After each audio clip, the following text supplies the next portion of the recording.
శ్రీ సత్యసాయి జిల్లాలో private corporate విద్యా సంస్థలు విచ్చలవిడిగా అడ్మిషన్లు కొనసాగిస్తున్నాయని ఎస్ఎఫ్ఐ నేతలు ఆరోపించారు. వాటిపై చర్యలు తీసుకోవాలని డీఈఓకి ఎన్నిసార్లు వినతి పత్రం ఇచ్చినా పట్టించుకోలేదన్నారు. నాణ్యమైన విద్యను అందిస్తామని చెప్పి విద్యార్థులు మోసం చేస్తున్నారని ఆవేదన వ్యక్తం చేశారు. ముందస్తు అడ్మిషన్లు ప్రచారాలు అరికట్టడంలో జిల్లా విద్యాశాఖ అధికారి విఫలమయ్యారని విమర్శించారు. ఇప్పటికైనా విద్యాశాఖ అధికారులు స్పందించి చర్యలు తీసుకోవాలని, లేదంటే ఉద్యమాలు ఉధృతం చేస్తామని ఎస్ఎఫ్ఐ జిల్లా ఉపాధ్యక్షులు పవన్ కుమార్ హెచ్చరించారు.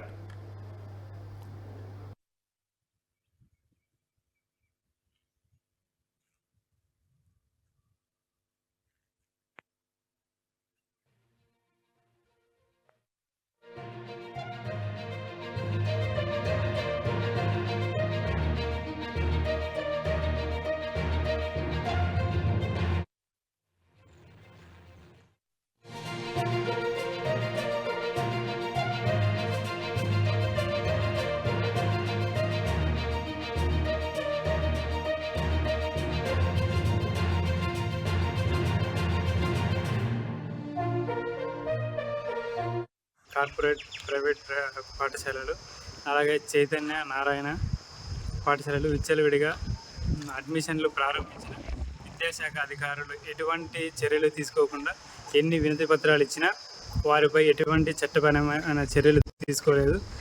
అదేవిధంగా మేము వెళ్ళి స్కూల్లో కానీ ఎక్కడైనా విజిట్ చేసినప్పుడు మేము వచ్చినప్పుడు ఒకటే పక్కకు వెళ్ళి లాక్ చేసుకొని తర్వాత వాళ్ళ పని వాళ్ళు చూసుకుంటున్నారు. విద్యాశాఖ అధికారులకు మేము ఎన్ని వినతి పత్రాలు ఇచ్చినా స్పందించలేక కనీసం ఫోన్లు కూడా లిఫ్ట్ చేయకుండా ఉన్నారు.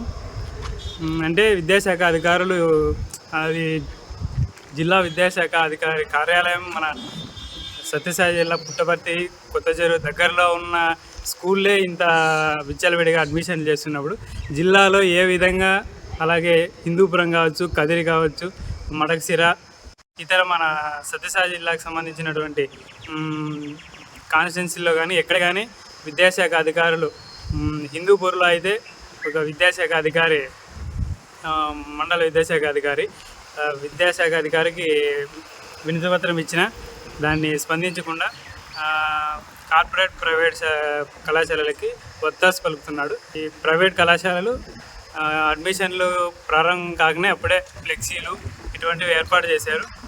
దీనిని విద్యాశాఖ అధికారులు ఇప్పటికైనా అడ్మిషన్లు జరగకుండా చేయాలని కోరుతూ భారత విద్యార్థి ఫెడరేషన్ ఎస్ఎఫ్ఐ సత్యసాయి జిల్లా వైస్ ప్రెసిడెంట్ పవన్ కుమార్.